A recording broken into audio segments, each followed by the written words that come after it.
لله رب العالمين حمدا شاكرين والسلام على سيد المرسلين نبينا محمد وعلى آله وصحبه وسلم تسليما كثيرا. Assalamu alaikum wa rahmatullahi wa barakatuh. I feel a great honor being in the company of such esteemed people as yourselves and in this great house of Allah subhanahu wa ta'ala. And I ask Allah to increase all of you in great barakah and great blessings, and for this masjid also. I also feel a great sense of honor in being able to speak a little about an individual who we all know a little about. One of the statements of, I think, Imam al-Subki, who said that man arrakha musliman faka'anna mahyahu, whoever relates the tale or relates the life of a Muslim, it's as if he's given him life. And this individual is somebody who, since the assassination of our brother Malcolm X, Al-Hajj Malik al-Shabazz, February 22nd, 1965, perhaps there have been hundreds of thousands, if not millions, of people who have been inspired to embrace Islam because of his legacy or his story, or who have had their faith solidified because of his struggle and his legacy. Malcolm X. I think all of us feel a sense of being captivated by the legacy of that individual, Malcolm X. No human being, however, is to be understood, in a simplistic sense. Every human being is complicated because there's so many different dynamics and dimensions that make a person who that person ends up becoming. No human being becomes who they are at the end of the day, except there's a string of factors and different influences and influences in their lives. Malcolm X was born Malcolm Little in 1925 in Omaha. And some of the most important things for us to remember in his early life is the fact that Malcolm X was black. He was an African American. So when we speak about Malcolm X, we're speaking about somebody who was really living in a time of entrenched racism. Now, what does that mean? Sometimes it's hard for us, any of us, to really get to grips with, understand, because we're not living in that context, in that country, in that time, in that society. What would it have meant for a black person living in America in that time where you had the Jim Crow laws? What would it have meant in that time where you lived under segregation? So, bathrooms for whites and bathrooms for blacks. So what would it have meant in that time where you have, cinemas where whites have particular seats and the blacks have other seats at the back? What would it mean if you're living in a time of lynching of black people? What does it mean? Malcolm X, when he was 6 years old, his father, who was a priest, but he was someone who was inspired, influenced by the work of Marcus Garvey. Marcus Garvey was quite an amazing individual in his own way because he championed the idea of black self-determination. In fact, many of the later ideas of, like the Nation of Islam, Elijah Muhammad, in fact, were influenced by the work of Marcus Garvey. His father was a great follower, admirer of Marcus Garvey. And he was also a wealthy individual. And so when he chose to live in an area of white people, the white people in that area forced him out. They began to put pressure on him to move from where he's living, to go and live in a black district. And Malcolm X's father, he said that, but I've earned my way here, I've earned my life to live here. And then they firebombed his home, they burnt his home. Malcolm X was only 6 years old, Malcolm Little at that time, of course, when they tied his father up and then they ran over him. And his father was killed when he was 6 years old. His uncle, in fact, was lynched. What does lynching mean? Before, in the later part of the 19th century, lynching was a discreet. It was an act that was done by mobs. When they would take black people, sometimes from prisons, from cells, from their homes, and they would take them. Sometimes they were discreet. At the back of the shed or at the back of the garden or end of the orchard, and they would hang them up and kill them like that. That with the rise of cinematography and the rise of the big screen, neon lights, America's undergoing all of that, it becomes more of a public spectacle. So lynching became public events.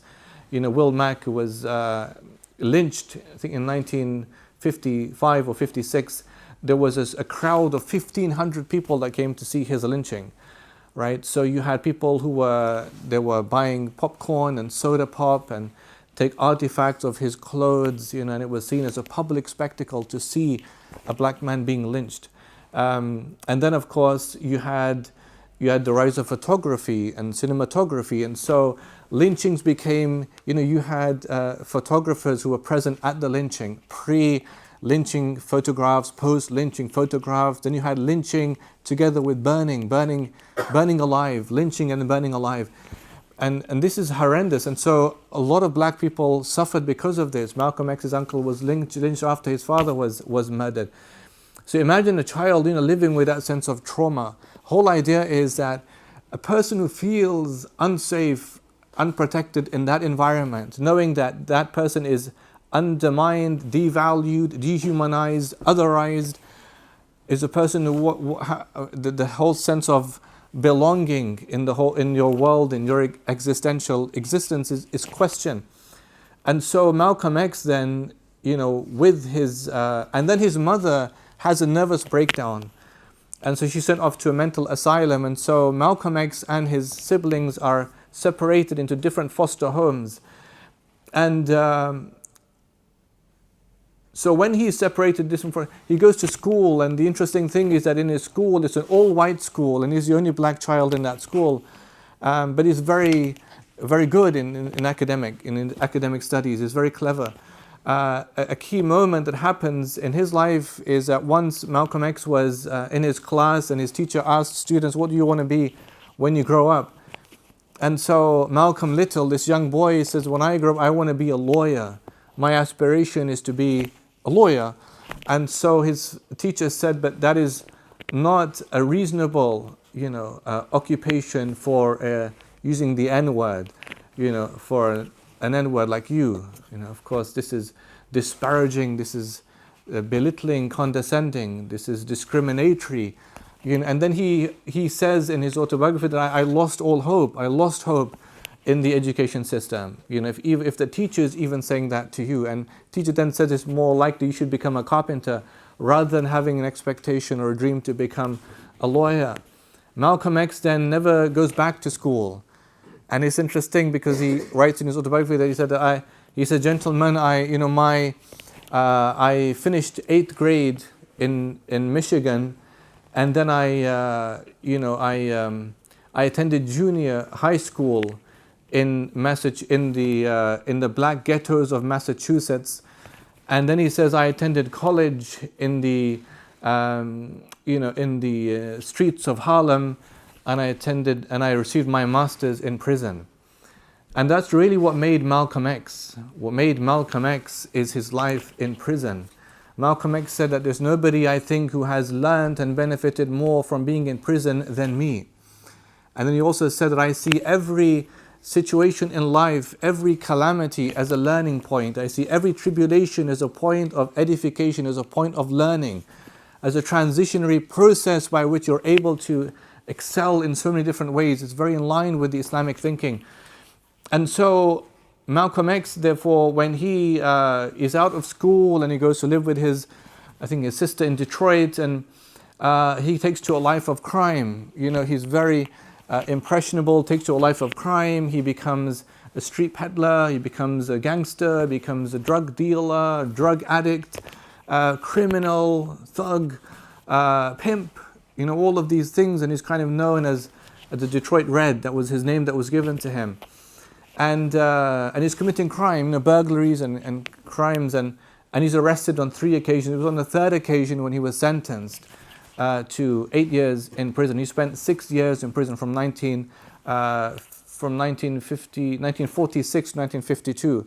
So 1946 he goes to prison, and then he has this really interesting time in prison.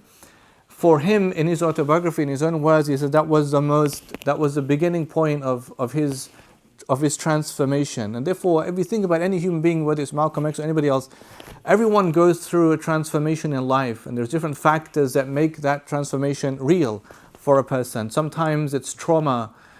If you're a child and you see your father being killed and you're living in that situation, that's traumatic, Sometimes it's death, being exposed to a person dying and seeing the ephemeral and transitory nature of life. It has a big impact on you. Sometimes it's illness, sometimes it's loss, sometimes it's, all of these things have affected people in different ways. Malcolm X, when he goes to prison, I still call Malcolm Little, he makes mention of an individual called Bambi. And he said that what I noticed that in prison, there's different, sectors of prison, there's different kind of, groupings in prison. But I saw that the person who had commanded the most respect in prison was a person who was clever, was a person who was intelligent, who was literate, who was educated, who was articulate. He calls him, I'll read a section now from autobiography called Bambi. And so he really acclaims this individual, and this becomes for him one of the key moments of change in his life. He says that, in his section on Bambi, he said that, where are we? Bimbi seldom said much to me. He was gruff to individuals, but I sensed he liked me. What made me seek his friendship was when I heard him discuss religion. I considered myself beyond atheism. I was Satan. But Bimbi put the atheist philosophy in a framework, so to speak, that ended my vicious cursing attacks. My approach sounded so weak alongside his, and he never used a foul word. Out of the blue one day, Bimbi told me flatly, as he was away, as was his way, that I had some brains if I'd use them. I had wanted his friendship, not that kind of advice. I might have cursed another convict, but nobody cursed Bimbi. He told me I should take advantage of the prison correspondence courses and the library. And this therefore motivates him to seek an education. Malcolm X had no education. In fact, later in his life, he said that when they hear him become such a profound orator, public speaker, debating in even Oxford Union in English, in England, in community centres, in churches, and in different places, you become such an amazing orator, public speaker. He said, people, when they hear me, they probably think that I have such a long list of credentials of my education. But he said, I have nothing after my 8th grade in school. But the only place I learned was in the prison, in the library. And he takes, therefore, to reading. Malcolm X knew grammar slightly from his schooling days, but he had to learn, re-educate himself. How important is it for us as Muslims to learn, to read, to understand? These are things that Allah in the Quran emphasizes so many times. قُلْ هَلْ يَسْتَوِي الَّذِينَ يَعْلَمُونَ وَالَّذِينَ لَا يَعْلَمُونَ. Allah says, say, are those equal, those who know and those who don't know? With learning, of course, comes self-realization, comes self-discovery, self-exploration, comes a person's ability to connect with his Lord because he knows his Lord. فَعْلَمْ أَنَّهُ لَا إِلَهَ إِلَّا اللَّهِ. Allah says, فَعْلَمْ, know, have knowledge there is no ilah except Allah subhanahu wa ta'ala. And how many times the Prophet emphasized, مَنْ سَلَكَ طَرِيقًا يَلْتَمِسُ فِيهِ عِلْمًا. Whoever seeks a road in search of knowledge, Allah makes easy for him the road to heaven, to Jannah. مَنْ خَرَجَ فِي طَالِبِ الْعِلْمِ. Whoever comes out in search of knowledge, Allah, he's in the sabil of Allah, in the way of Allah until he returns to learn, to understand things. Right? Not always to become a passive recipient where you're taking in everything from like our crisis today because of the rise of social media and the visual media where everyone is captivated by the flurry of thousands of screenshots passing through, our brains so quickly.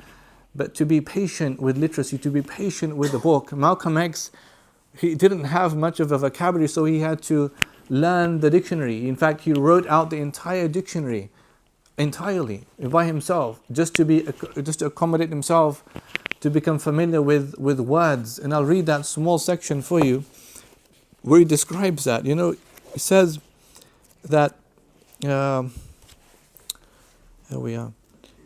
So he says that as you can imagine, especially in a prison where there was heavy emphasis on rehabilitation, an inmate was smiled upon if he demonstrated an unusually intense interest in books. There was a sizable number of well-read inmates, especially the popular debaters. Some were said by many to be practically walking encyclopedias. They were almost celebrities. No university would ask any student to devour literature as I did when this new world opened to me of being able to read and understand. Because when you read, you impute yourself. I mean, you transition, you enter into somebody else. It's a very good book called A is for Ox by a man called Barry Sanders. A is for Ox because he's American, so they say A is for Ox. But the whole book is about literacy and gang culture. And so he speaks about gangsters in 1990s America, like in LA. And he says that there are so many, connections between the failure of literacy for people in urban environments or even in ghettoized environments where there's kind of like economic apartheid still existing or segregation. And those individuals who don't have access to literacy, don't have access to books, because it's a rise of gang culture lifestyle, of drugs. And he says, so for example, if you go to one of the homes of the gangsters in America, speaking about LA, he says it's very rare you would find a book, but you'd find, a satellite TV, cable TV, drugs, sometimes little food because they're dependent on drugs mostly. And then he asked this question, what would happen if you created a situation where you would facilitate for this individual to be able to read the autobiography of somebody? And he's asking these questions, and he's saying, for example, that if that happened, what would happen is that individual who's lived a life of, how would you say it? He says, for example, he has transcripts of gangsters when they get caught after murdering people, and he says they never use words like murder or words like kill. They use words like terminate, exterminate, annihilate, obliterate, because they live in a Terminator kind of world. Everything is sudden, everything is quick. And he says the most popular gun for gangsters in 1990s LA was a gun called the Cobra M11. And he said that was a preferred choice for gangsters because it could fire like 1,000 rounds per minute, something like that. And he said, why was that such a preferred weapon? Because if the gangster goes to the restaurant to make a hit on the other rival gangster, he wants to exhibit a sense of utter, complete destruction, just like when you play on a computer video game. It's about the more you destroy, the more fire, the more explosive goes off, the higher marks you're going to get, higher points you're going to get in your video game. And he said that's the kind of world that they live in. But he said if ever you take that person and you put him in a room and you make him read the autobiography of any human being, he'd learn once in his life that human being that I'm pointing my gun towards, the barrel, is not pointed towards a thing, an object, an entity that is lifeless, that's simply only a shell, but that there is a complexity in that person's being. And that's the whole thing, that we are not simply shells, bodies, we are mind, we are heart, we are nafs, spirit, ruh, we are jasad, we are qalb, we're all of these things put together. Therefore we have feelings. Malcolm X would ask the same thing to white people, right, the racists in his time, that the same tears that you shed are the tears that we shed, the same blood that you bleed, we also bleed, right? These are called human codes of familiarity. And so what would happen therefore with literacy and learning and reading is that you're at once engaged, immersed in the life experience of another human being just like you. And you would learn therefore that I'm pointing my barrel at somebody who has a mother just like I have a mother, and she would weep like my mother would weep. And she would feel pain as my mother would feel pain, and their siblings, and I have siblings, and all of these dynamics come, meaning there's a complexity of life and being in that experience. And so what he says is, I read more in my room than in the library itself. An inmate who was known to read a lot could check out more than the permitted maximum number of books. I preferred reading in the total isolation of my own room. When I had progressed to really serious reading, every night at about 10 p.m., I would be outraged with the lights out. It always seemed to catch me right in the middle of something engrossing. Fortunately, right outside my door was a corridor light that cast a glow into my room. The glow was enough to read by. once my eyes adjusted to it. So when the lights out came, I would sit on the floor where I could continue reading in that glow. At 1 hour intervals, the night guards paced past every room. Each time I heard the approaching footsteps, I jumped into bed and feigned asleep. As soon as the guards passed, I got out of my bed into the floor area of that light glow, where I would read for another 58 minutes until the guards approached again. That went on until 3 or 4 every morning.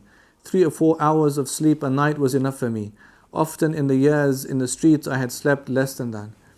So therefore, he is not, disallowing himself just because of his circumstance of being in prison to think, I'm in prison, and so what else would you do in prison except you're just waiting for your time to be released? He took advantage of opportunity of being in a circumstance he had no control over because he's in prison. What else could you do?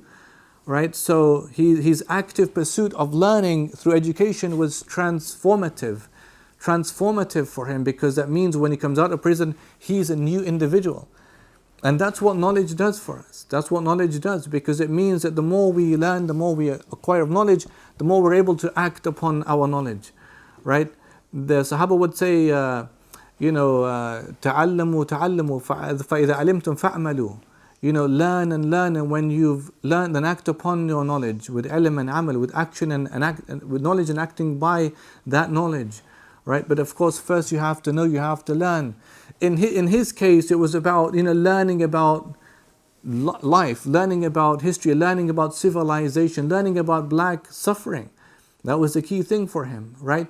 And so what happens is that when he's learning, he's introduced, by somebody in the prison to a group called the Nation of Islam. Now, the Nation of Islam is only called the Nation of Islam, but it's nothing that we could say is Islamic about that organization, except it has the name Islam in it.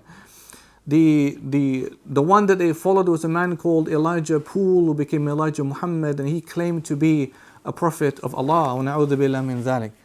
Of course, our Prophet said, أَنَا خَاتَمُ الْأَنْبِيَاءِ وَالْمُرْسَلِينَ وَلَا نَبِيَّ بَعْدِي. I am the seal of all the prophets, there is no prophet after me.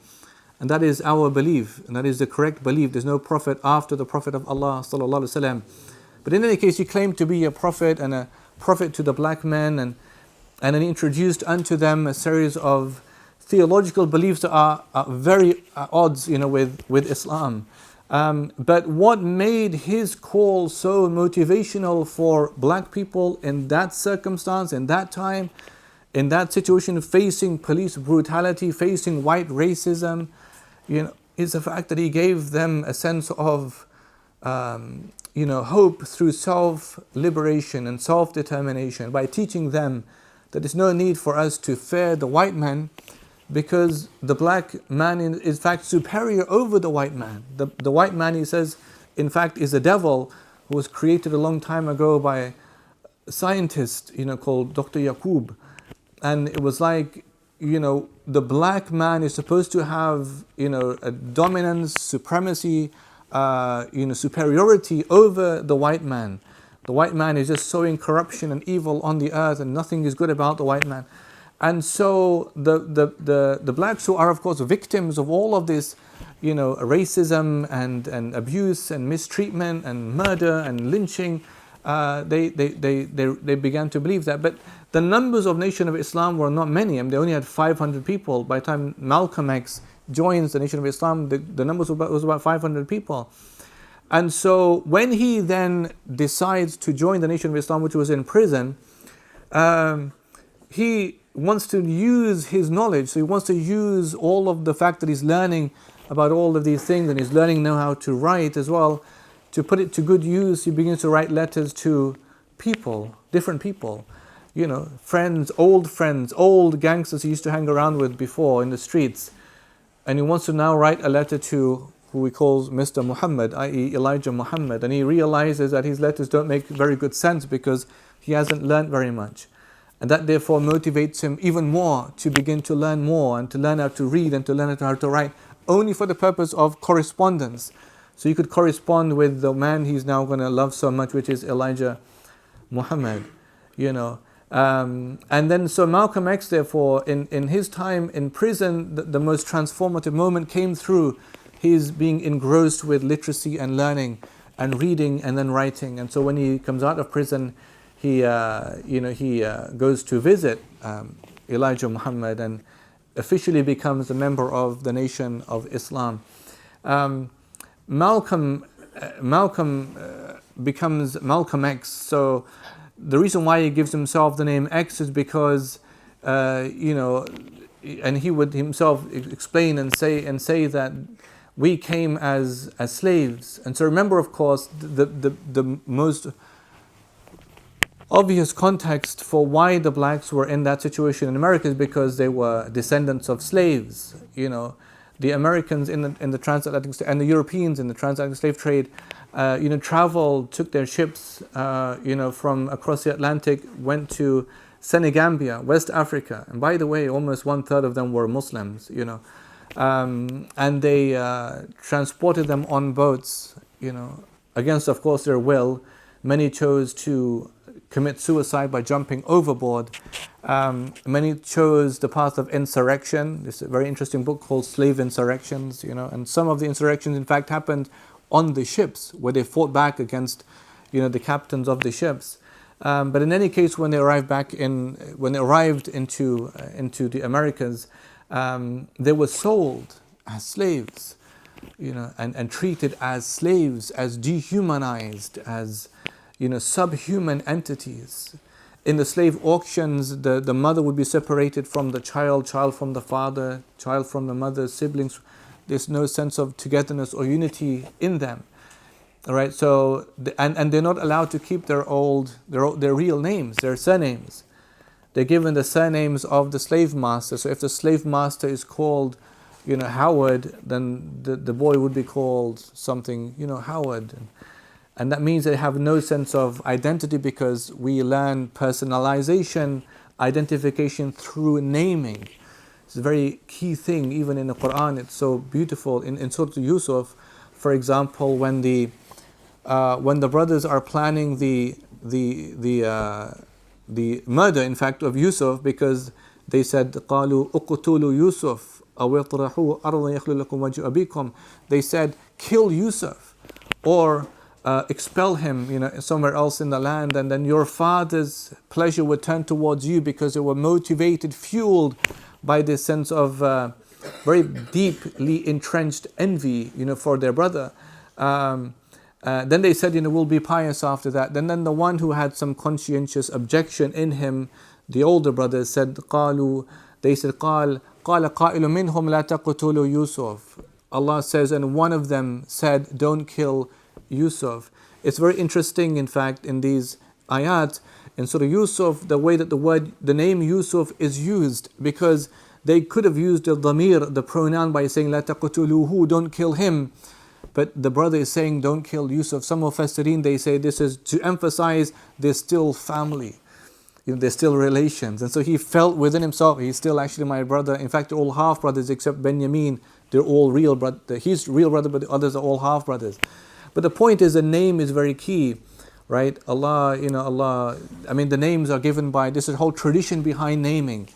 There's grandparents, there's societal, there's a network of family, tribal connections that are all involved in the giving of a name in different cultures. And so being stripped of your name means being stripped of your identity. You have no personality. Who are you anymore, except you're only the slave, you're only the object, If you remember when you were in school, you might have read the book by John Steinbeck called Of Mice and... Who remembers reading Of Mice and Men? All of you. So you remember that there's some characters like Curly's wife has no name because she's Curly's, because she's a woman. But Crooks is a black man. And Crooks has no name because he's called Crooks because his back is crooked. Right? So he has no sense of identification. We don't know who exactly he is because he's just called Crooks. Right? And so he gives himself therefore the name X, as in X represents the unknown. Because we don't know what the names of our forefathers are, my parents, their parents, X represents the unknown. Malcolm Little becomes Malcolm X. And then in the Nation of Islam, he becomes the minister of the main mosque in Harlem. And what he does in Harlem and outside of Harlem is he establishes different, what they call temples or mosques or temples. the numbers of the Nation of Islam begin to grow rapidly. If there were 500 people by the time he joined that movement, by 1960s there was 75,000 people in the Nation of Islam. He sets up a separate military wing called the Fruits of Islam, FOI, to teach self-defense classes so that people are like a vanguard of resistance against white brutality. That was Malcolm X's idea. He sets up a newspaper called Muhammad Speaks, which is now called The Final Call. But the newspaper idea was his idea, and he sets up the newspaper in his time, Muhammad Speaks, of distributing ideas of the Nation of Islam. And he becomes very, very, paramount in his role as a leading spokesman. He becomes a media representative for the Nation of Islam. And he's traveling all around the country, debating other people, even other civil rights leaders, like Reverend Dr. Martin Luther King and others as well, who all proposed different solutions for dealing with white brutality against black people. But his was more in line with, he didn't say he proposed a solution of violence, but what he did say is that, we want peace with those who want peace with us, and we will be violent with those who are violent with us. He didn't propose violence as a first step, but he was simply saying that we refuse to turn the other cheek against those who make us the victims and who are violent against us, that there has to be a way for us to fight back against that insulting treatment and degradation and abuse and murder and lynching and all of these things. And so he becomes controversial, particularly in American media, because he's taking the attitude, he's challenging the attitude of whiteness, which is built upon this idea of exceptionalism, of white supremacy. He's challenging that attitude of whiteness, that there is a way that you have to be checked as a people, and that we deserve the equal inalienable rights just as you deserve those inalienable rights, And so, he becomes controversial. He's followed by the FBI, and this is very important because they keep tabs on him. The FBI, the NYPD, New York Police Department, the CIA are all investigating or even infiltrating the Nation of Islam. And the president or the head of the FBI, Edgar Hoover, is so concerned about Malcolm X that they want to create some kind of a rift between him and Elijah Muhammad, because they realize if Elijah Muhammad dies, then that means the one who would take his position after him would be none other than Malcolm X, and they didn't want to see that happening. So therefore they infiltrate them to try and create this rift. But Malcolm X himself, remember, of course, he's very literate, and something really interesting happens. In the year 1962-63. Malcolm X comes to discover through Wallace Muhammad, the son of Elijah Muhammad, who then later on becomes a Sunni Muslim, by the way, after Elijah Muhammad's death. He's now an imam somewhere in America. He discovers from his son that his father, i.e. Elijah Muhammad, has fathered 6 illegitimate children of different girls, young girls, in the Nation of Islam. And he sees that as an affront, because he sees that, we're being taught, to live righteous lives of no pork and no smoking and no drugs and stay healthy and stay physically fit, and create good families and be truthful to your wife and everything else. And here we have our leader who is doing these things against these girls. And he really saw that as, this is something that's not sitting right with him. But then simultaneously, what happens during his time of investigation into his leader, who he loved so much and he really believed he was the prophet of God, comes the assassination of the President of America, John F. Kennedy. So when John F. Kennedy was assassinated, Elijah Muhammad gave an instruction to the Nation of Islam not to make any comments in the media, because he said everybody loved John F. Kennedy, so we should try and just let that incident pass. Malcolm X didn't make any comment. In fact, he gave a lecture where he spoke about the same things about black self-resistance and black suffering. Um, uh, but at the end of the lecture, he was interviewed by the press, and they asked him about what his thoughts are concerning the assassination of President John F. Kennedy. And Malcolm X gave these very famous words of that I never feel sad if my chickens leave, my farm, my barn, but they will always come back to my own farm to roost. And he said that the assassination of President John F. Kennedy is an example of the chickens coming home to roost. Meaning, he's saying that any evil and corruption you sow in other foreign countries is one day going to come back to strike you, right? And so what this statement does is that in the American media, they're really plastering everywhere that Malcolm X is joyful over the assassination of Martin Luther King. And this really upsets Elijah Muhammad, because he says, you've disobeyed the order of, we should just be silent in this incident. And this creates more of a rift now between the two people. And then he's suspended from speaking to the media for 90 days. Malcolm X used this time, during this time of where he's dubious about who this person Elijah Muhammad truly is, and the fact that he's suspended, so therefore gives him a bit of autonomy and freedom to go and make his own investigations. And so during that time it was that he travels to the Middle East, travels to Egypt, travels to Africa, and also performs, travels to Mecca for the Hajj.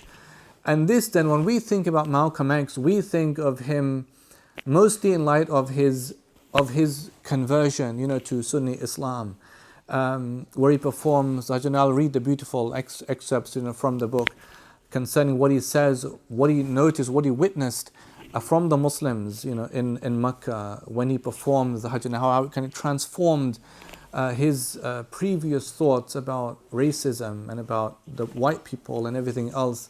But it was just important for us to understand the context that is informing the person, Malcolm Little, who becomes Malcolm X, who becomes Al-Hajj Malik al-Shabazz.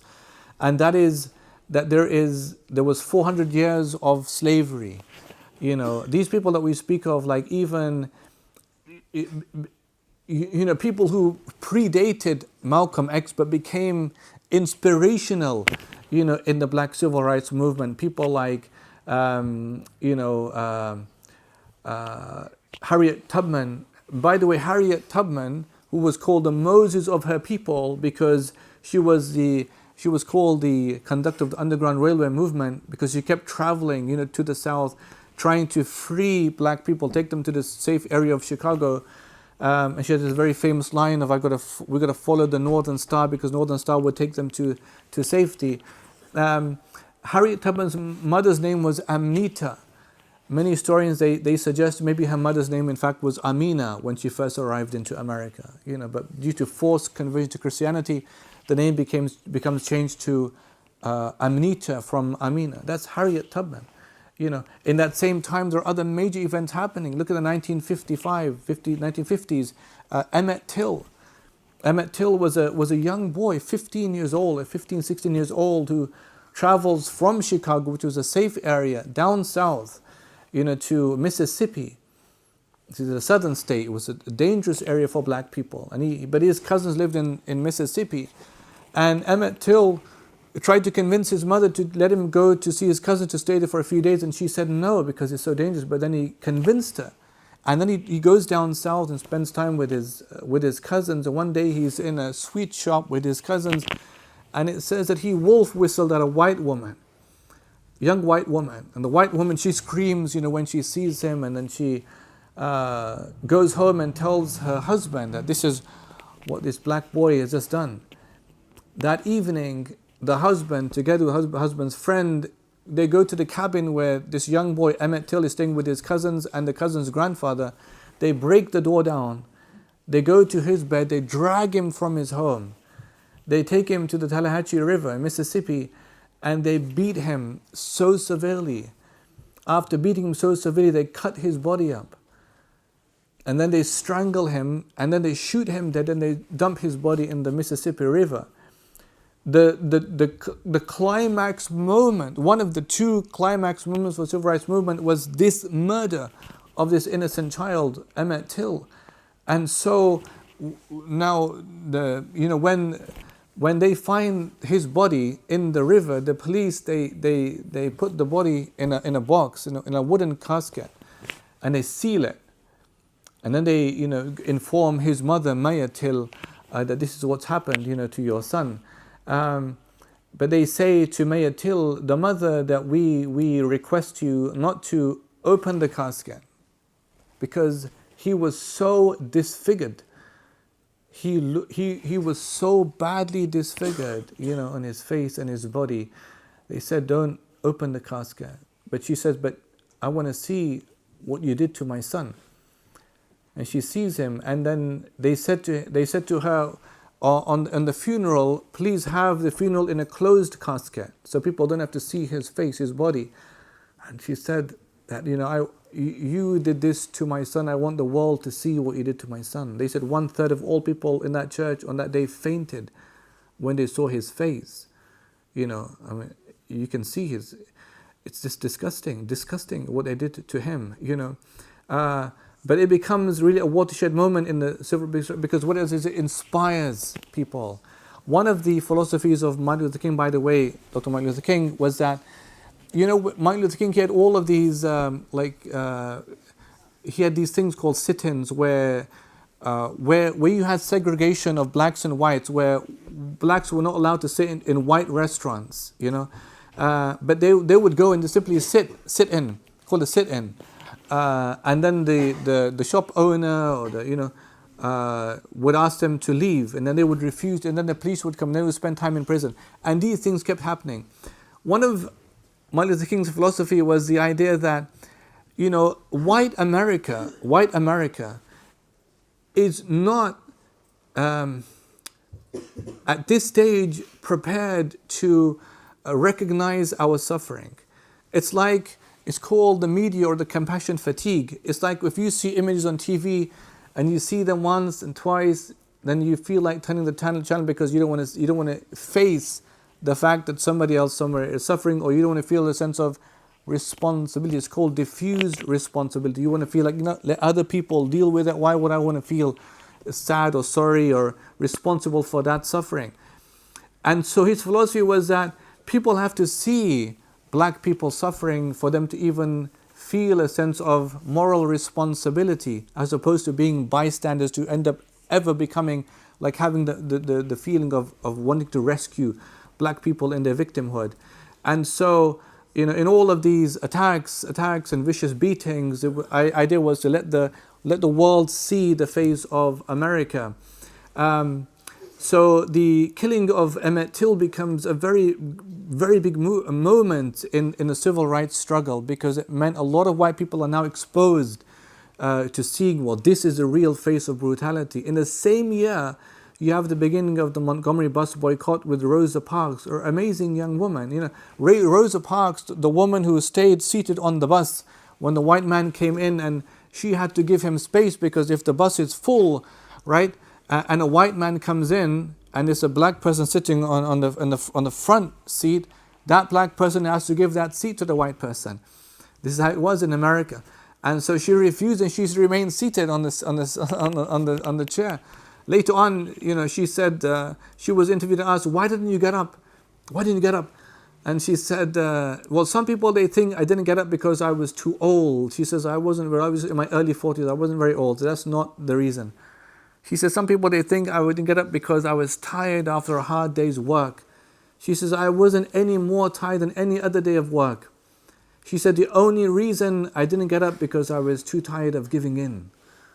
I was too tired of giving in, And so the whole movement of the bus boycott becomes a way of rallying black people in a very unified way, for a very important cause. And so these two events happening in the same year was quite an important thing. Malcolm X in this time, of course, is really rising popularity, but then when he decides to leave the Nation of Islam and travels, it just shows an evolution of faith, an evolution of maturity in this one individual called Malcolm X. who's exposed to all of this brutality, but is trying to find ways of addressing that sense of injustice. Again, Malcolm X would say that I am for justice, whoever it's for or whoever it's against. I'm for justice. This is why Malcolm X is, when we think about, we don't think Malcolm X only in relation to black suffering. That's a very, very, probably the biggest part of his life. But Malcolm X, during his travels, also went to Palestine. He went to Gaza. He spent time in the Khan Yunus refugee camp in Gaza. He became the first African American to meet the PLO, the Palestinian Liberation Organization. He became the first African American to champion the rights of the Palestinians, and particularly from Gaza, right? So his outreach was really beyond just the suffering of black people in America, although that was his primary concern. We learn this great importance of remembering as Muslims that it's not always about just moral compassion, but it's about moral consistency. It's about moral consistency, meaning there are other people also suffering. And Allah made us ummatun ukhrijat linnas, and a nation Allah has taken out for mankind, right? To feel the suffering of others, to want to alleviate the suffering of others is part of our obligation. And so when he goes to Mecca, an amazing thing happens. And so what he says is this, and I'll read the words, his words, so you can clearly see, subhanAllah. He says that he was asked, they asked me, so now he goes for the Hajj.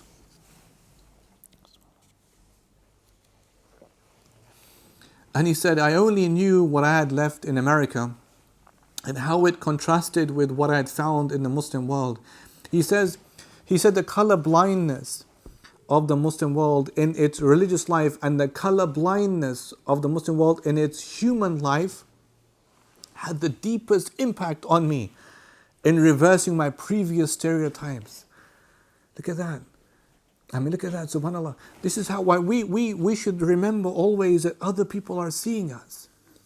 Not just about this is the message of Muslims, what about the people of the streets? How do they see how we are behaving outside and inside this masjid?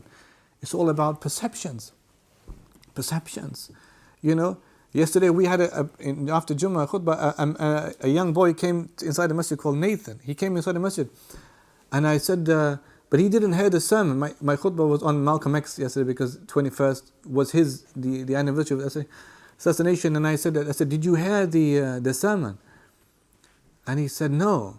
I said, it was about Malcolm X, He goes, I said, yeah. I said, so it was about Malcolm X, then he became Muslim. He said, I always thought Malcolm X was always a Muslim. Then I began to explain to him about, no, Malcolm X, he was first Malcolm Little. But the point is, there was a sense of engagement, And this is what Malcolm X now is exposed to, engaging with the outer world.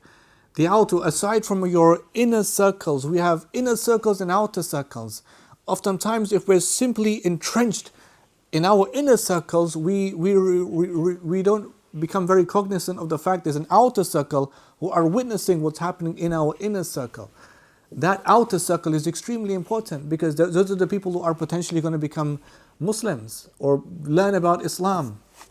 So he says, about 20 of us Muslims who had finished the Hajj were sitting in a huge tent on Mount Arafah.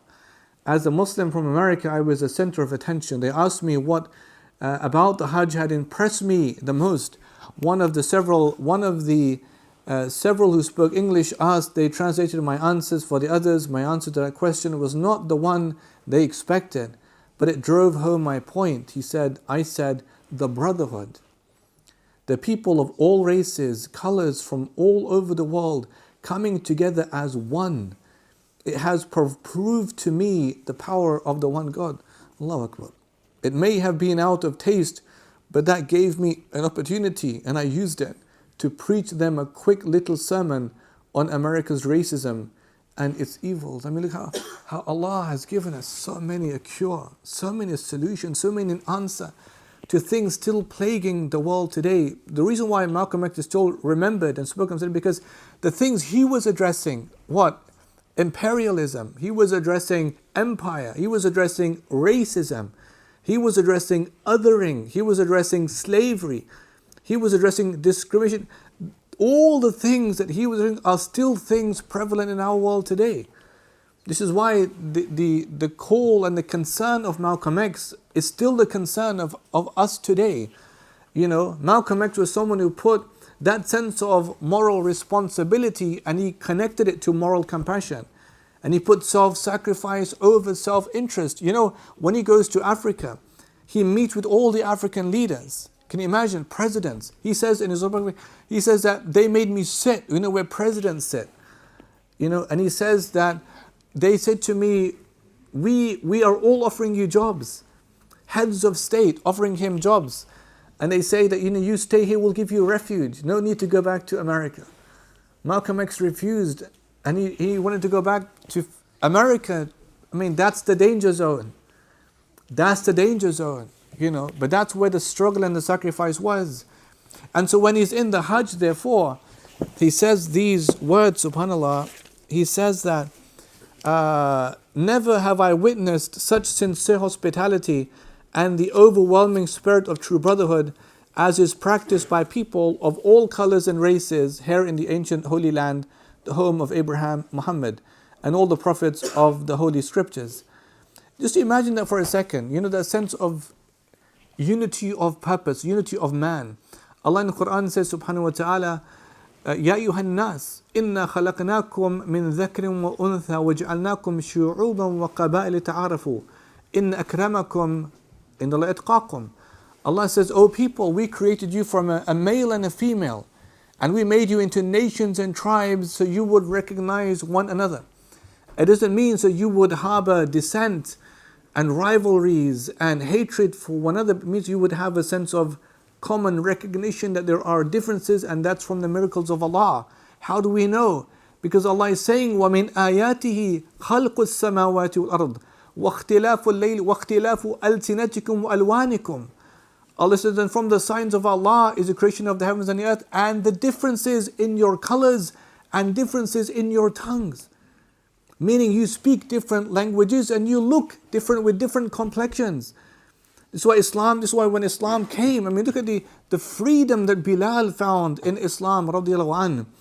You know, when he heard, there's a man and he's saying that we're all equal, what impact it had on his heart. That simple call of defeat of racism. We shouldn't forget that. I mean, there are people in our streets, in our world, in our schools who feel othered. They feel different. You might have heard the story of that young 9-year-old boy, the dwarfish boy. Did you guys hear that in the news? You saw that. I mean, you don't think Islam has a solution? Of course Islam has a solution for that boy. And for all people who prejudice other people based upon a person's complexion. Because the Prophet told us, إِنَّ اللَّهَ لَا يَنْظُرُ إِلَىٰ أَجْسَامِكُمْ وَلَا إِلَىٰ صُوَرِكُمْ وَلَكِنْ يَنْظُرُ إِلَىٰ قُلُوبِكُمْ. Allah does not look at your forms, your images, your shapes. Allah looks at your hearts. There is something that is transcendental, above and beyond the outer form of a human being. But if the focus is always only on the outer form of a human being, you're not up to the standards of beauty, you're not up to the standards of correct height. Right? That means everyone's going to suffer then, because no one is able to be good enough for anybody else's standards. But Allah gave us a much higher standard of observance, of living by that sense of standard, of you fulfill Allah's pleasure. Look at the example, Julaybib was in fact described like dwarfish, small, rajulun damim, quite not very nice in appearance. But look at the honor the Prophet gave him when Julaybib was martyred. And the Prophet says to his companion, هَلْ تَفْقِدُونَ مِنْ أَحَدٍ. Are you missing anybody? And they said, نعم, فلان وفلان وفلان. We missed this, that person. The Prophet asked second time, are you missing anybody? They said, yes, this, that person. The Prophet asked the third time, are you missing anybody? They said, لا, no. That's it. Now what did the Prophet say? وَلَكِنِّي أَفْقِدُ جُلَيْبِيبَ. I miss Julaybib, go and find him. The Prophet's concern was the concern with the one that people were not concerned about. Prophets were with those on the fringes of human society, on the margins of human society. We have to really take that to heart. There are people on the streets who nobody speaks to. Loneliness is an epidemic. Loneliness in this country is an epidemic. And it's a killer. Because that's to do with your stress levels. You're lonely. You feel a sense of abandonment. There was a thing I watched, a woman who was in maybe 50, 60, she said, no, she was young, sorry, she was younger, but she said that, I could go 3 months and nobody would speak to me. 3 months. And she said, I go out to the shops to do my shopping only for the purpose to speak to the cashier. Because I have nobody else to speak to. And so as I'm putting my things in my bag, I'm speaking to cashier just so I can talk to another human being. You don't think Allah made us human beings. We have human needs. Right? People can feel lonely. People have loss. People lose family members. How do you think they feel? Right? So this is about tapping into people's lives. That people have situations in life. And so Allah is therefore giving us these solutions that we're not to discriminate. Allah in the Quran says, "Ya ayyuhalladhina amanu, la yaskhar qawmun min qawmin asa an yakunu khayran minhum." O people, O you believe, one group of people should not make fun of another group of people. وَلَا نِسَاءٌ مِّن نِسَاءٍ عَسَىٰ أَن يَكُنَّ خَيْرًا مِّنْهُنَّ. And nor should a group of women make fun of another group of women. وَلَا تَلْمِزُوا أَنفُسَكُمْ وَلَا تَنَابُزُوا بِالْأَلْقَابِ. Nor should you defame and nor should you insult anybody else. Right? Because all of that is utterly superficial, because everything is judged by Allah in this life and in the next life about what the standard of human greatness is. It isn't based upon you don't look good enough, or you don't look, handsome enough. All of these are superficial, or you're not lighter enough, in your complexion. And so he says, I have been blessed to visit the holy city of Mecca. I have made my 7 circuits around the Kaaba, led by a young Mutawif named Muhammad. He goes on to say, there were tens of thousands of pilgrims from all over the world. They were of all colors, from blue-eyed blondes to black-skinned Africans, but we were all participating in the same ritual, displaying a spirit of unity and brotherhood that my experiences in America had led me to believe never could exist between the white and the non-white. What a sure solution for racism in Islam. Do you remember when Abu Dharr al-Ghifari radiallahu anh, when he says to Bilal, Yabna Sauda, they had an argument. He said, Yabna Sauda, O son of a black woman. By the way, Abu Dharr was extremely dark-skinned. This is the tragic irony in the whole thing. He was extremely dark-skinned. And he's saying to Bilal, O son of a black woman. That means his insult was not just to do with his skin, it was to do with his lineage. He's coming from Abyssinia, and you're not fully Arab. So it was more than just race. Although race is a social construct, yeah. But he says, and Bilal felt so insulted, and so he goes to the Prophet ﷺ and he says, Ya Rasulullah, this is what Abu Dharr said to me. And the Prophet wasn't happy. He was upset with. And when Abu Dharr came later in the day to see the Prophet ﷺ, and the Prophet looked away from him, and Abu Dharr realized it must be that Bilal came here before to tell the Prophet what had just happened. And the Prophet says to Abu Dharr, did you say this to Bilal? And Abu Dharr said, yeah. And he said, إِنَّكَ مْرَأً فِيكَ جَاهِلِيَّةٌ. You're a man who still has ignorance in you.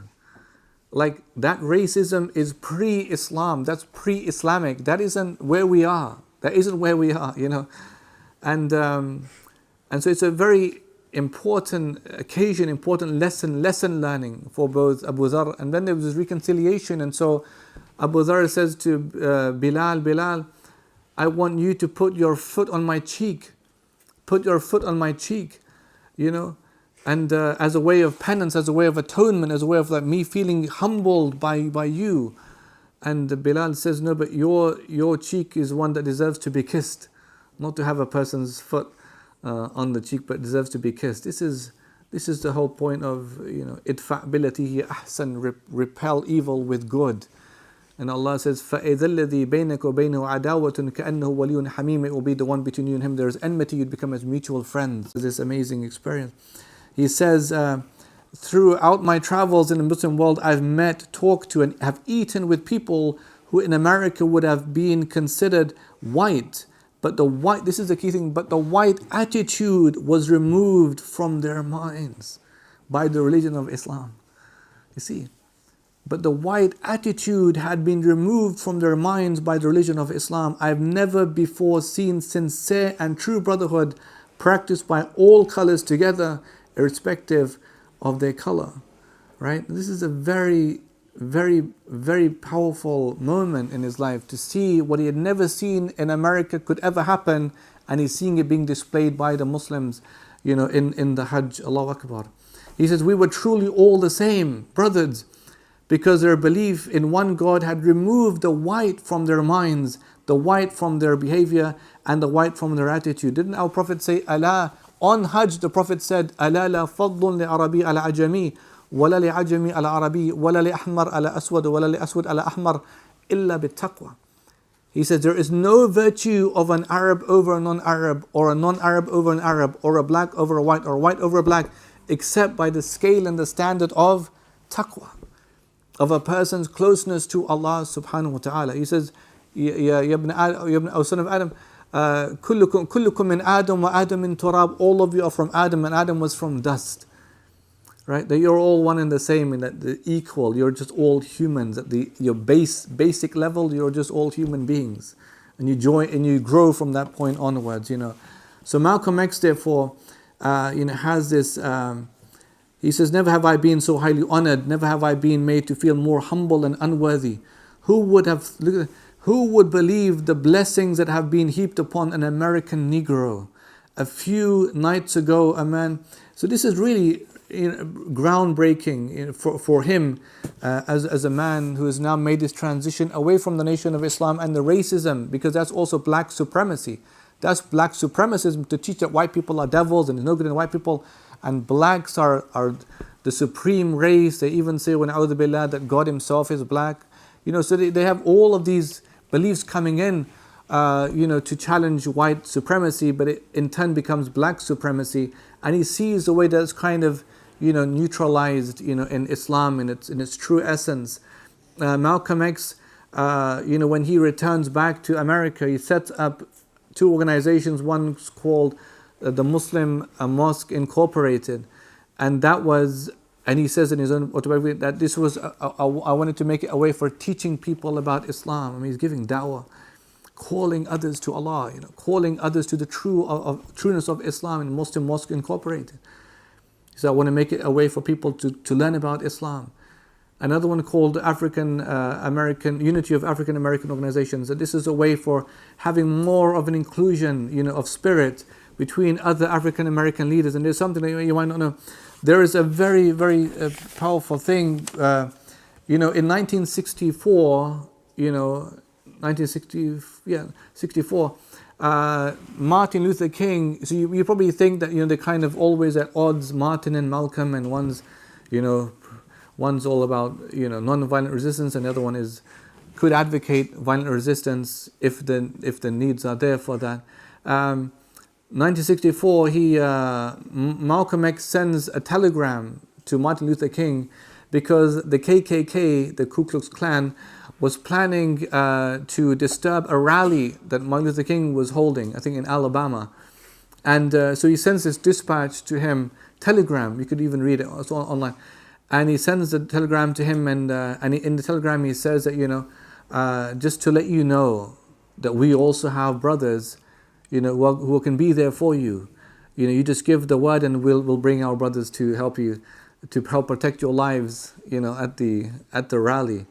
And then he sends on the same occasion a telegram to the leader of the KKK, and he says, just to let you know, if any of you are thinking of disturbing the procession of Reverend Dr. Martin Luther King, you'll be met by such force, from us.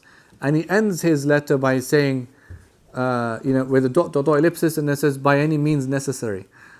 Just shows, this single point, where both Malcolm X and Martin Luther King, their paths, they meet like that. And that was more representative of a spirit of inclusivity, of a spirit of understanding between both of them, both working in their own ways, really for the similar or same kind of cause.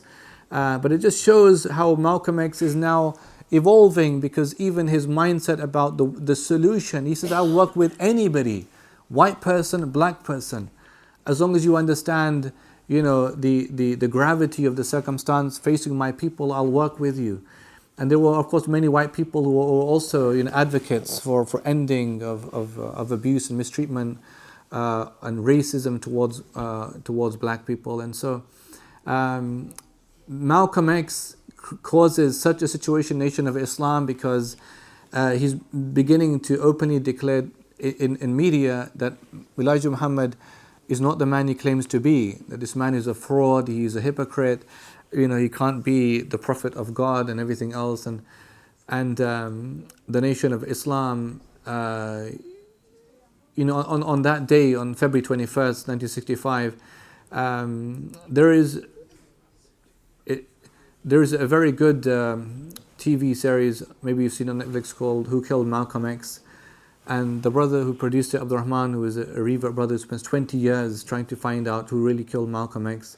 And he interviews people, who were there at the time with Malcolm X, the Nation of Islam, who are now elderly men. Some of them have died, to get down to the real facts about who really killed Malcolm X and who was involved. The reality is that there was surveillance on all quarters. Malcolm X's inner core, there was 9, informants in his inner core. 9 informants. The people on the day in the Audubon ballroom, there were NYPD informants there, FBI informants there. Nation of Islam was completely infiltrated. In Elijah Muhammad's inner core, there was infiltrators, right? And so there is so much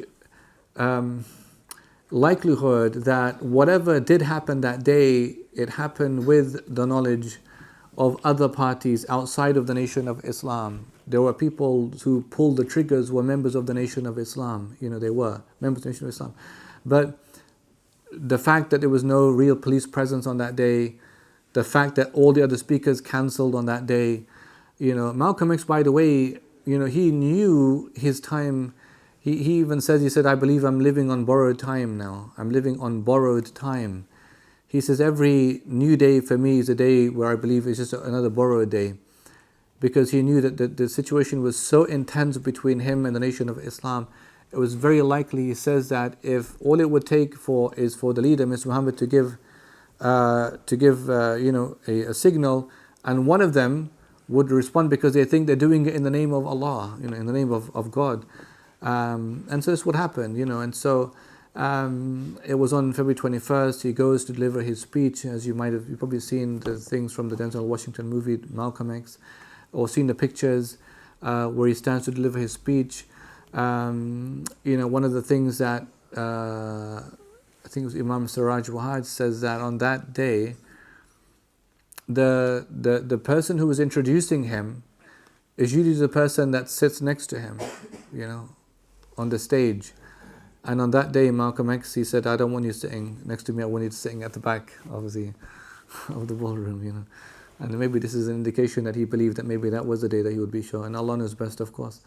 But then as he stands up to deliver his speech, and he greets the audience and saying, Assalamu alaikum, two people, get up and they make like a smoke bomb and they shout some words, and then they come to the front of the stage and they fire bullets into him, more than 20 bullets, into the body of Malcolm X. And so we hope and pray that our brother Al-Hajj Malik Shabazz died a martyr's death, as someone who was propagating Islam and true Islam, in a time of real deeply entrenched hostility, not only from the whites but also from, his former allies in the Nation of Islam.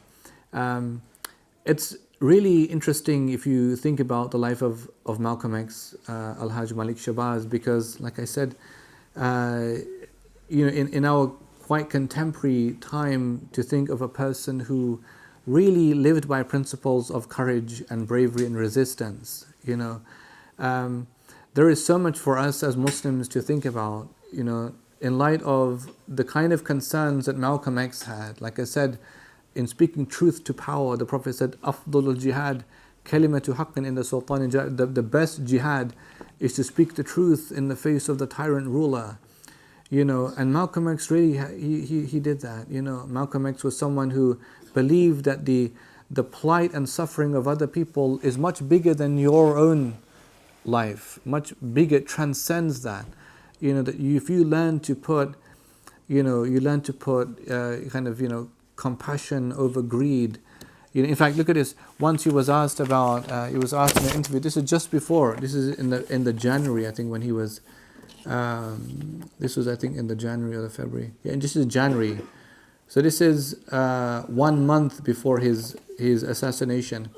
He was asked, "What do you think is responsible for race prejudice in the U.S.?" And Malcolm X says, "Ignorance and greed." Imagine that as an answer. Ignorance and greed. He says, "and a skillfully designed program of miseducation that goes right along with the American system of exploitation and oppression." What a remarkable answer, ignorance and greed, right? It reminds you of, what you have in the Christmas Carol, Charles Dickens play, when you have ignorance and want. If anybody who has studied that in school, ignorance, he says, beware of these two, ignorance and want. You see, people are ignorant and people are greedy. People are ignorant, they'll have no sense of education, they won't simply know, like juhal, ignorant people. And greed, if you're greedy, you're self-consumed, you have no space, you have no time to worry about anybody else's suffering, anybody else's cry, anybody else's plight, And I think his words are quite exact in that sense. A lot for us to take lessons from. May Allah make us all active in our communities. May Allah make us brave. May Allah make us of those who have a spirit of courage and resistance against hostilities and against injustice. May Allah make us of those who are truly and deeply concerned about alleviating the suffering of all people and against all injustice. May Allah forgive and accept from all of us. May Allah have mercy on our brother Al-Hajj Malik Shabazz, and may Allah allow us to take an inspiration from that. In recounting the life of someone like Al-Hajj Malik Shabazz, there is so many good things that we could take lessons from. But it should be said, and this is important for us to always say, that anybody who has been moved, inspired, motivated by Islam is not even a fraction, not even the tiniest drop in comparison to the greatness of Rasulullah sallallahu alaihi wasallam. Or any quality of bravery of the Prophet was described as ajwad an-nas wa ashja' an-nas, as the most generous person and the bravest person. All right, and all of these qualities are simply taking something, from the character of our Prophet sallallahu alaihi wasallam. And he, of course, is uswatun hasana, the one that Allah commanded us to follow and commanded us to obey and to emulate. Everybody else has good things and also has bad things, including, of course, our brother Malcolm X, Al-Hajj Malik Shabazz.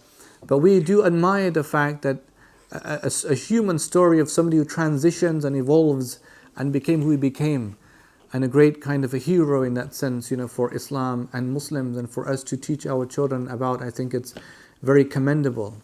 May Allah accept from all of us. Jazakumullah khairan.